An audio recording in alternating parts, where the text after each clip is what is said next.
একটি কথা সকলের মধ্যে প্রচলিত যে সব ফল আমাদের শরীরের জন্য ভীষণ উপকারী। যে কোনো মানুষ যে কোনো পরিস্থিতিতে ফল খেয়ে উপকৃত হবেন বলেই সবার বিশ্বাস রয়েছে। কিন্তু আজকের ভিডিওতে আপনাদেরকে গুরুত্বপূর্ণ একটি তথ্য দিতে চলেছি যা এই ধারণার বিপরীত বার্তা নিয়ে আসছে, এবং এই তথ্য বা বার্তাটি আমার মন গড়া নয়, এটি সায়েন্টিফিক্যালি প্রমাণিত। বিজ্ঞান বলছে যে পৃথিবীতে সব ফল সবার জন্য প্রযোজ্য নয়, এবং আয়ুর্বেদ শাস্ত্র ঠিক একই কথা বলছে যে আপনার শরীরের ধরন বুঝে নির্বাচন করতে হবে যে আপনি কোন ফল খাবেন, কোনটি বাদ দিবেন। তাহলে আজকের ভিডিওতে আমরা বিশেষভাবে জেনে নেব যে বিশেষ করে যারা বয়স্ক ব্যক্তি রয়েছেন, যাদের বয়স 50 পার হয়ে গিয়েছে, তাদের যেহেতু নানান ধরনের রোগ ব্যাধি এমনিতেই থাকে, আজকাল ঘরে ঘরে 50 ব্যক্তিদের প্রতিদিন নিয়ম করে ঔষধ খেতে হয়, তাহলে এই ধরনের ব্যক্তিরা কি সব ফল খেতে পারবেন? এই জন্যই বিশেষভাবে বলবো যে এই 50 ব্যক্তিরা কোন 4 ধরনের ফল নিশ্চিন্তে খাবেন আর কোন 4 ধরনের ফল খাওয়ার ব্যাপারে অবশ্যই চিন্তা করবেন। এবং আজকে ওই 4 ধরনের ফল সম্পর্কে যে তথ্যগুলো দিব এবং শারীরিক যে লক্ষণ থাকলে সেগুলো খাওয়া নিষেধ বলে মনে করছি, সেগুলো যদি আপনাদের মধ্যে থাকে তাহলে ওই ফলগুলো আর খাবেন না। কথা বলছি আমি শ্রাবণী প্রামাণিক, একজন সার্টিফাইড আয়ুর্বেদ চিকিৎসক। চলুন দেখি কোন ফল আমাদের অবশ্যই খাওয়া দরকার 50 ব্যক্তিদের। প্রথম ফল পেয়ারা। কেন প্রথম ফল পেয়ারা? তার কারণ আমাদের সুস্থতার জন্য রেড ব্লাড সেলের পাশাপাশি গুড হোয়াইট ব্লাড সেল বা WBC বিশেষ দরকার। কারণ এই গুড WBC কি করে? আমাদের শরীরের রোগ প্রতিরোধ ক্ষমতাকে বাড়ায় এবং সহজে আমাদের শরীরে কোনো রোগ জীবাণু বাসা বাঁধতে পারে না।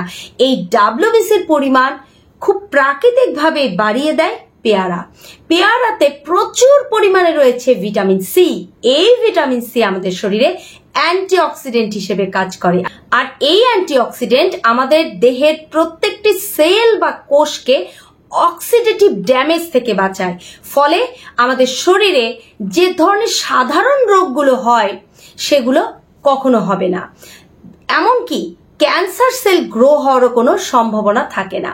অন্যদিকে এই পর্যাপ্ত ভিটামিন সি আমাদের শরীরের যে এজিং প্রসেস বা বৃদ্ধ হওয়ার যে একটি পর্যায়, এটাকে স্লো ডাউন করে দেয়। সহজে আমাদের শরীরে বুড়ো হওয়ার বা বৃদ্ধ হওয়ার যে ধরনের লক্ষণগুলো প্রকাশিত হয় সেগুলো দেখা যায় না।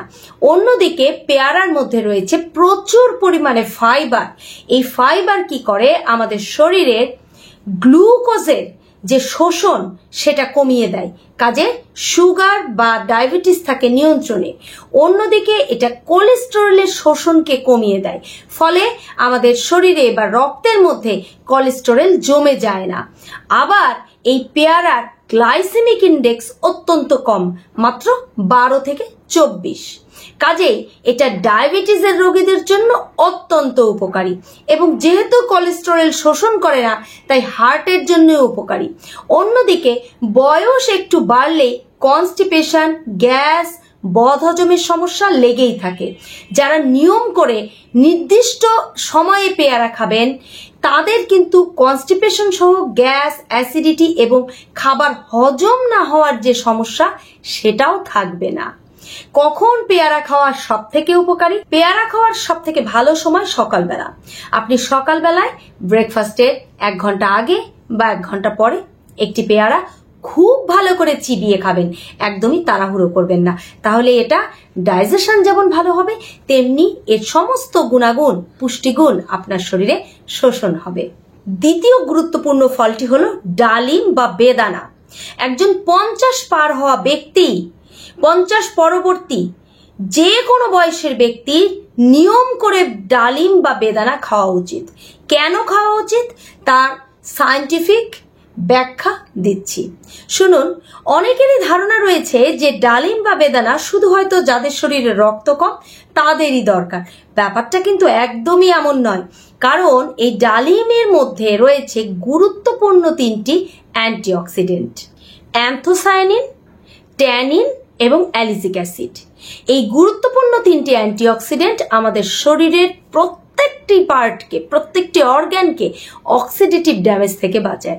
এখন মনে প্রশ্নই আসতে পারে যে এই অক্সিডেটিভ ড্যামেজ কথাটি এত শুনি আপনার ভিডিওতে, এই জিনিসটি আসলে কি? আমাদের শরীরে সাধারণ বিপাকীয় কর্মকাণ্ড, সূর্যের অতিবেগুনি রশ্মি, দূষণ, ধূমপান, রেডিয়েশন, বিভিন্ন কারণে ফ্রি রেডিক্যাল তৈরি হয়। এই ফ্রি রেডিক্যাল আমাদের শরীরের প্রত্যেকটি কোষকে যে ক্ষতি করে, প্রত্যেকটি কোষের যে ক্ষতি করে সেটাই হলো অক্সিডেটিভ ড্যামেজ।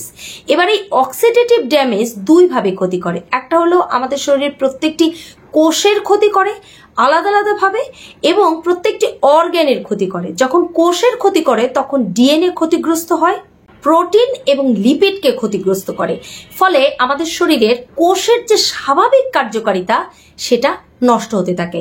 অন্যদিকে এটা আমাদের অর্গানের জন্য ক্ষতিকর, যেমন আমাদের হার্ট, আমাদের কিডনি, আমাদের লিভার, এরকম গুরুত্বপূর্ণ যে আমাদের অঙ্গগুলো রয়েছে, এমনকি পাকস্থলী, এর ড্যামেজ করায় এই ফ্রি রেডিক্যাল, এবং একটা সময় এটা ক্যান্সারের দিকে নিয়ে যায়। এই ফ্রি রেডিক্যালকে ধ্বংস করতে পারে শুধুমাত্র অ্যান্টিঅক্সিডেন্ট। এই যে গুরুত্বপূর্ণ 3টি অ্যান্টিঅক্সিডেন্টের কথা বললাম, যেটা বেদানার মধ্যে রয়েছে, এটা আমাদের শরীরের সমস্ত ফ্রি রেডিক্যালকে ধ্বংস করে। তাহলে বুঝতেই পারছেন যে এই অক্সিডেটিভ ড্যামেজটা হলো আমাদের শরীরে ফ্রি রেডিক্যাল বৃদ্ধি হওয়া, আর সেই অক্সিডেটিভ ড্যামেজ যাতে না হয় তার জন্যই আমাদের বেদানা সহ অন্যান্য যে সমস্ত খাবারের মধ্যে অ্যান্টিঅক্সিডেন্ট রয়েছে অত্যাধিক মাত্রায় সেগুলো খাওয়া দরকার। আমরা সকলেই অ্যান্টি এজিং প্রোডাক্ট চাই।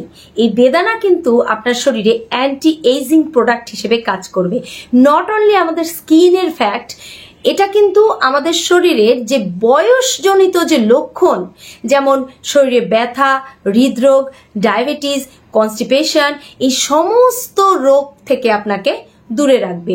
এর মধ্যে অ্যান্থোসায়ানিন এবং অ্যালিজিক অ্যাসিড নামক যে 2টি গুরুত্বপূর্ণ অ্যান্টিঅক্সিডেন্টের কথা বললাম, এগুলো আমাদের শরীরের যে কোলেস্টেরলের পরিমাণ সেটাকে কমায়, কোলেস্টেরলের যে শোষণ ক্ষমতা সেটাকে স্লো ডাউন করে দেয়, এবং এলডিএল কে বিশেষভাবে কমায়, এবং এইচডিএল নামক গুড কোলেস্টেরলকে বৃদ্ধি করে। বুঝতেই পারছেন, তাহলে এটা হার্টের জন্য উপকারী। অন্যদিকে এই বেদানার মধ্যে কিন্তু প্রচুর মাত্রায় রয়েছে পটাশিয়াম, কাজেই এটা আরো আমাদের হার্টের জন্য গুরুত্বপূর্ণ। আমাদের হার্ট বিট স্বাভাবিক রাখে, আমাদের পালস ঠিক রাখে, এবং একই সঙ্গে হার্টের আর্টারিগুলোতে যেন কোনো প্ল্যাক জমতে না পারে, যেন ব্লাড সার্কুলেশন ঠিক থাকে, এই দিকে খেয়াল রাখে। এবার বলি যে বেদানা কিভাবে খাবেন। অনেকেরই মধ্যে একটা প্রবণতা রয়েছে যে বেদানা আমরা রস করে খাই। একদমই করবেন না 50 ব্যক্তিরা, কেননা 50 হলেই কিন্তু আপনার কনস্টিপেশন, আপনার ডায়াবেটিস, আপনার ট্রাইগ্লিসারাইড বৃদ্ধি, এই ধরনের সমস্যাগুলো দেখা দেবে। তো আপনি যদি শুধু রসটা খান তাহলে কি হবে, যে বেদানার মধ্যে যে সাধারণ বা প্রাকৃতিক যে ফ্রুক্টোজ রয়েছে, যে সাধারণ মিষ্টি বা চিনি রয়েছে, এইটা শুধুই আপনার শরীরে যাবে, এর ফাইবার আপনি পাচ্ছেন না। আর যখনই আপনি কোনো ফলের শুধু জুস খান ফাইবার ছাড়া, তখন কিন্তু এটা আপনার শরীরে কি করে, সুগারের মাত্রা একটু হলেও স্পাইক করায়, বাড়িয়ে দেয়। কাজেই অবশ্যই বেদানা আপনি যতটুকু খান, 50 থেকে 60 গ্রাম মাত্রায় একদিনে খান। আপনি অবশ্যই পুরো বীজ সহ চিবিয়ে খাবেন, পুরো দানাটা চিবিয়ে খাবেন। এর ফাইবারটা আপনার শরীরে গেল, এর প্রত্যেকটি উপাদান আপনার শরীরে গেল, কাজেই এটা আপনার সুগারকে বৃদ্ধি করবে না, এবং আপনার শরীরে যা যা উপকারিতার কথা বললাম সবকিছু আপনি পাবেন। আবার মনে করিয়ে দিচ্ছি, এই বেদানা মানে কিন্তু শুধু বেদানা না, এটা আমাদের দেশি ডালিমও হতে পারে। 3 নম্বর গুরুত্বপূর্ণ ফল আপেল। আপেল খেলে কখনো ডাক্তারের কাছে যেতে হয় না, প্রচলিত কথা হলো কথাটি সঠিক, কেননা আপেলের মধ্যে এমন কিছু উপকারী উপাদান রয়েছে যা আমাদের শরীরের জন্য অত্যন্ত দরকারি। যেমন ধরুন, এর মধ্যে যে ফাইবারটি রয়েছে এটা আমাদের ইন্টেস্টাইনের মধ্যে যখন যায়, অর্থাৎ আপনাদের এই বৃহদন্ত ক্ষুদ্রান্ত হয়ে যখন আমাদের পাকস্থলিতে যাচ্ছে, তখন কিন্তু এটা প্রিবায়োটিক হিসেবে কাজ করে।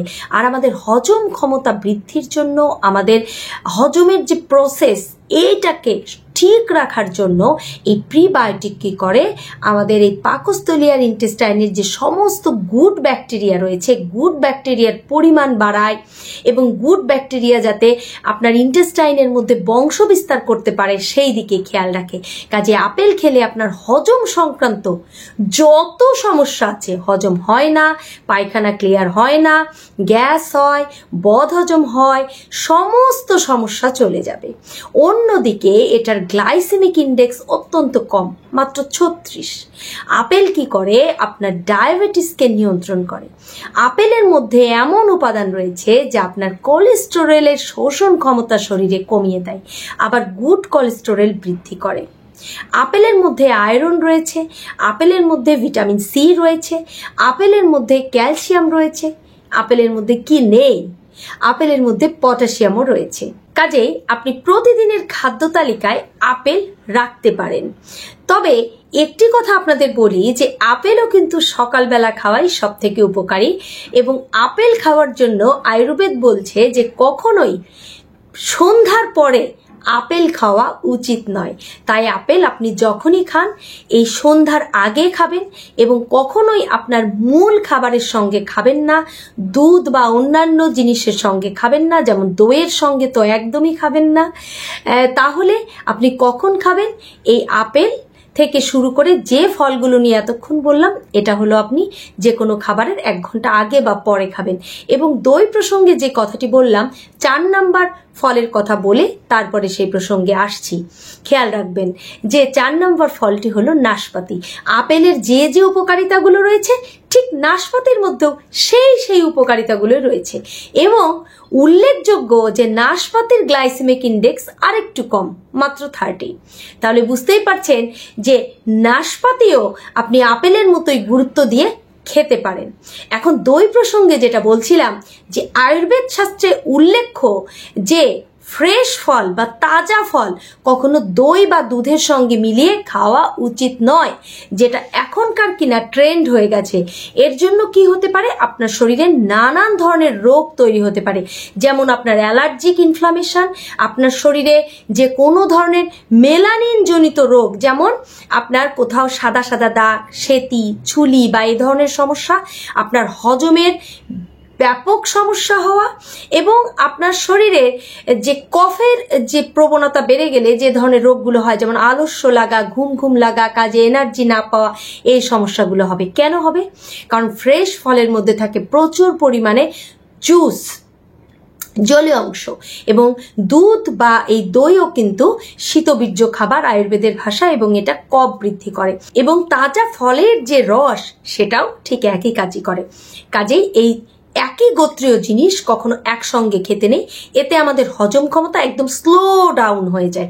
আপনি যাই খাবেন হজম হবে না, এবং হজম না হয়ে কি হবে, এটা দ্রুত মল আকারে বের হয়ে যাবে।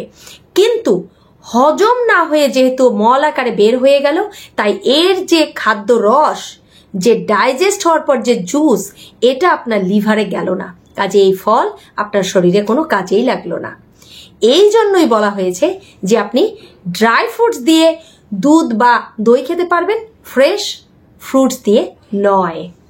এবার আমরা বলবো 4টি ফলের কথা যা বয়োজ্যেষ্ঠ ব্যক্তিদের খাওয়া উচিত নয়। এর মধ্যে প্রথম যে ফলটি রয়েছে সেটা হলো আম। শুনতে আশ্চর্য লাগলেও কথাটি ঠিক, কারণ এই আমের মধ্যে রয়েছে প্রচুর পরিমাণে ন্যাচারাল সুগার। এই ন্যাচারাল সুগার কিন্তু হুট করে আপনার শরীরে সুগার স্পাইক করাতে পারে। তাছাড়া আম হচ্ছে এমন এক ধরনের খাবার যা অনেক মানুষেরই হজম ক্ষমতাকে ব্যাহত করে থাকে। আম খেলে পরে তাদের ব্লটিং, অ্যাসিডিটি, ডায়রিয়া, ডিসেন্ট্রির মতো সমস্যা হয়ে থাকে। শুধু তাই নয়, যারা ইরিটেবল বাউল সিনড্রোমে ভুগছেন তাদেরও কিন্তু আম খাওয়া প্রায় নিষেধ বললেই চলে। কিন্তু যারা সুগার পেশেন্ট আছেন এবং আম খেতে ভীষণ ভালোবাসেন, তারা সপ্তাহে অন্তত 2 থেকে 3 দিন আম খাওয়ার রিস্ক নিতে পারেন। সেক্ষেত্রে আপনাকে মেক শিওর করতে হবে যে আপনি 100 গ্রামের বেশি আমের রস বা আম খাবেন না। কেননা এই 100 গ্রামের বেশি যদি খান, তাহলে এর যে ন্যাচারাল সুগার সেটা আপনার শরীরে হঠাৎ করে তো সুগার বাড়িয়ে দেবে, আপনি ক্ষতিগ্রস্ত হতে পারেন। আবার এই যে সুগারের পরিমাণ বেড়ে গেল, এটা আপনি সারাদিনেও কন্ট্রোল করতে পারবেন না। সেক্ষেত্রে আপনাকে মেক শিওর করতে হবে যে আপনি 100 গ্রামের বেশি আমের পাল্প বা আম খাবেন না। যদি আপনি এই পরিমাণ খান এবং এর সঙ্গে আপনি প্রচুর পরিমাণে ফাইবার জাতীয় খাবার খান, তাহলে কি হবে, এর যে সুগার রয়েছে সেটা কিন্তু আপনার শরীরে সহজে রক্তে মিশে যাবে না। আপনি যদি আম যেদিন খাবেন সেদিন যদি ফুল ফাইবার এরকম কোনো খাবার খান এবং আপনি যদি সেই দিন হাই প্রোটিন খান, তাহলে আমের সুগারটা ধীরে ধীরে আপনার রক্তে মিশবে, হঠাৎ করে সুগার স্পাইক হবে না। আম যারা খাচ্ছেন বয়স্ক ব্যক্তি, অবশ্যই বুঝে শুনে খাবেন। দ্বিতীয় যে ফলটির কথা বলবো সেটা হলো সফেদা। সফেদা অনেকেই চেনেন। সফেদা ছবিতে দেখুন যে সফেদা কারো যদি খাওয়ার অভ্যাস থাকে, তাহলে অবশ্যই 2 থেকে 3 বার রিথিঙ্কিং করে বা ভেবে ভেবে তারপর খাবেন। জানেন কি যে সফেদাকে বলা হয় ন্যাচারাল ক্যান্ডি, কারণ এটা অত্যাধিক মিষ্টি এবং এটা হঠাৎ করে আপনার শরীরে সুগার বাড়িয়ে দিতে পারে। কাজেই আপনি যদি সফেদা খুব পছন্দ করে থাকেন এবং আপনার যদি ডায়াবেটিস থেকে থাকে বা আপনি যদি একজন প্রি ডায়াবেটিক ব্যক্তি হয়ে থাকেন, তাহলে সফেদা আপনি খেলেও সপ্তাহে 1 থেকে 2 দিন সর্বোচ্চ, এবং যেদিন খাবেন সেদিন 60 থেকে 100 গ্রামের বেশি আপনি খাবেন না। অন্যদিকে যেদিন আপনি সফেদা খাবেন, আপনি প্রচুর পরিমাণে ফাইবার এবং হাই প্রোটিন খাবেন, যেন সেই সুগারটা আপনার রক্তে ধীরে ধীরে মেশে, হঠাৎ করে সুগার বৃদ্ধি না হয়। তৃতীয় যে ফলটির কথা বলবো সেটা হলো লিচু। লিচু কিন্তু সিজনালি সবাই খেতে কম বেশি ভালোবাসে এবং বয়স্ক ব্যক্তিরাও কিন্তু অনেকেই লিচুর খুব ভক্ত। বেশিরভাগ পঞ্চশোর্ধ্ব ব্যক্তিরই যে সমস্যাটা হয় সেটা হলো ডায়াবেটিসের সমস্যা। এই ডায়াবেটিস বা সুগার স্পাইক করা বা প্রি ডায়াবেটিক অবস্থা, সবাই কিন্তু খুব চিন্তার মধ্যে থাকি। তার কারণ ডায়াবেটিস কিন্তু একটা রোগ যেটা অনেক রোগকে টেনে নিয়ে আসে। এখন আপনি যদি লিচু খান, তাহলে কি হবে, এটার মধ্যে যে ন্যাচারাল সুক্রোজ ফ্রুক্টোজ রয়েছে, এগুলো কিন্তু আপনার সুগার বেড়ে যাওয়ার প্রবণতা সেটা কিন্তু করিয়ে দেবে। এবং একই সঙ্গে আরেকটি ব্যাপার খেয়াল রাখতে হবে, লিচু হচ্ছে এমন এক আশ্চর্য ফল যেটা আপনি যখন এটাকে খালি পেটে খাবেন, তখন আপনার হাইপোগ্লাইসেমিয়া হয়ে যাবে, অর্থাৎ আপনার শরীরে যে পরিমাণ সুগারের দরকার আপনার শরীরকে সচল রাখার জন্য, তার থেকে কমে যাবে। কাজে হঠাৎ করে আপনি একটা ঝুঁকির মধ্যে পড়ে যাবেন। মিথাইনিল সাইক্লোপ্রোপাইলিন গ্লাইসিন এবং হাইপোগ্লাইসিন এ, এই দুটো যে টক্সিন, এটা রয়েছে কাঁচা এবং আধ পাকা লিচুর মধ্যে, যেটা কি করে, আপনি যখনই এটা খাবেন তখনই কিন্তু আপনার হাইপোগ্লাইসেমিয়া হয়ে যাওয়ার সম্ভাবনা থাকে। বিশেষ করে খালি পেটে তো এটা হবেই। এবং যখন লিচু পেকে যায়, পুরো পাকা লিচুর মধ্যে এই 2 যে টক্সিন, এটা কিন্তু একদমই থাকে না বললেই চলে। তবুও লিচু খাওয়ার ব্যাপারে অবশ্যই সাবধানতা অবলম্বন করা উচিত যে খালি পেটে কখনোই কোনো বয়সের মানুষই লিচু খাবেন না। আবার বয়স বৃদ্ধির সঙ্গে সঙ্গে বিভিন্ন ধরনের ঔষধ আমাদের চলতে থাকে, যেমন রক্ত পাতলা করার ওষুধ, হার্টের জন্য বিভিন্ন ধরনের সাপ্লিমেন্ট। এই ওষুধগুলোর পাশাপাশি আপনি লিচু যদি খান, তাহলে অবশ্যই আপনার চিকিৎসকের সঙ্গে পরামর্শ করে তারপরে খাবেন, না হলে একদমই খাবেন না। এবং চতুর্থ যে ফল সেটা হলো তরমুজ। তরমুজ কেন? কারণ তরমুজের গ্লাইসেমিক ইন্ডেক্স অত্যন্ত বেশি, 76। বুঝতেই পারছেন এটা ডায়াবেটিসে আক্রান্ত মানুষজনের কখনোই খাওয়া উচিত নয়। অন্যদিকে 50 ম্যাক্সিমাম পুরুষদেরই প্রোস্টেটের সমস্যা দেখা দেয়। এই প্রোস্টেটের সমস্যায় তাদের ঘন ঘন ইউরিনেশনের একটা প্রবণতা আসে, যে ঘন ঘন তাদের ইউরিন পাস করতে হবে, বা ডায়াবেটিস থাকলেও তো যে কোনো মানুষেরই ঘন ঘন প্রস্রাবের অনুভূতি আসে। এমত অবস্থায় যদি তারা তরমুজ খান, তো তাদের এই সমস্যা আরো বেড়ে যায়। অন্যদিকে যাদের কিডনিতে কোনো ধরনের সমস্যা রয়েছে তাদের জন্য কিন্তু তরমুজ খাওয়া একদম নিষেধ, কেননা এটাতে পটাশিয়ামের পরিমাণ অত্যন্ত বেশি, আবার এতে জলীয় অংশও খুব বেশি। যারা কিডনি রোগে আক্রান্ত তাদের যেমন লো পটাশিয়াম খাবার খেতে হয়, অর্থাৎ পটাশিয়াম কম আছে এমন খাবার খেতে হয়, অন্যদিকে যেসব খাবারের জলীয় অংশ বেশি সেগুলো তাদের খাওয়া নিষেধ, কারণ কিডনি রোগীদের একটা নির্দিষ্ট মাত্রাতেই জল খেতে হয়। তাহলে বুঝতেই পারছেন যে এই যে ফলগুলোর কথা বললাম, এই 4টি ফল অবশ্যই ভেবেচিন্তে খাওয়া উচিত। আর প্রথম যে 4টি ফলের কথা বলেছি সেটা আপনি ভাবনা চিন্তা না করেও যে কোনো পরিস্থিতিতে এই ফলটা খেতে পারবেন। তবে আবারও বলছি, যাদের কিডনিতে কোনো সমস্যা রয়েছে তারা কিন্তু প্রতিটি ফল খাওয়ার আগেই একবার করে ভেবে নেবেন। যেমন আপেল কিডনি রোগীরা নিশ্চিন্তে খেতে পারেন। আবার আজকে লিস্টেড ফল নয়, তারপরেও কলার কথাটা বলছি, হাই পটাশিয়াম থাকায় এটা কিন্তু কখনোই কিডনি রোগীদের খাওয়া উচিত নয়। তাহলে বুঝে শুনে খাবার খান এবং সুস্থ থাকুন। সবার জন্য অনেক অনেক শুভকামনা, শুভেচ্ছা, ভালো থাকুন।